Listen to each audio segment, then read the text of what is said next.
Paano bumagsak ang isang diktador na minsang kinatatakutan ng buong mundo, si Adolf Hitler? Noong kasagsagan ng ikalawang digmaang pandaigdig, halos kontrolado ni Hitler ang malaking bahagi ng Europa. Pero unti-unti, nagsimulang gumuho ang kanyang imperyo. Nagsimula ang pagbagsak sa bigong pananakop sa labanan sa Stalingrad noong 1942-1943. Dito natalo ang hukbo ng Germany ng Unyong Sobyet at dito rin nagsimulang umatras ang kanilang puwersa. Habang humihina ang Germany sa silangan, umatake naman ang mga aliado sa kanluran sa pamamagitan ng D-Day noong 1944. Napilitang lumaban si Hitler sa dalawang front. Isang malaking pagkakamali sa estratehiya.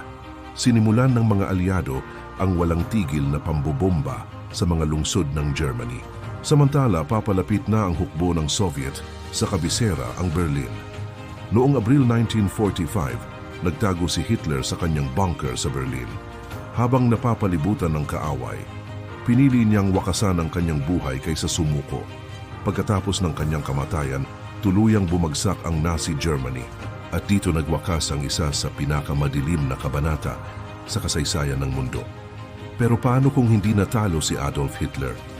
Kung nagtagumpay ang Nazi Germany, malamang kontrolado nila ang malaking bahagi ng Europa at posibleng pati ibang kontinente. Maaring hindi nabuo ang United Nations at wala ring pandaigdigang sistema para maiwasan ang digmaan. Mas lalong lumala ang Holocaust at posibleng mas maraming bansa ang nasakop o nawasak. Ang kalayaan, demokrasya at karapatang pantao na meron tayo ngayon, maaaring hindi umiiral. Pero hindi iyon ang nangyari. Natalo si Hitler at binago nito ang direksyon ng mundo. Isang paalala kung gaano kahalaga ang bawat laban para sa kalayaan.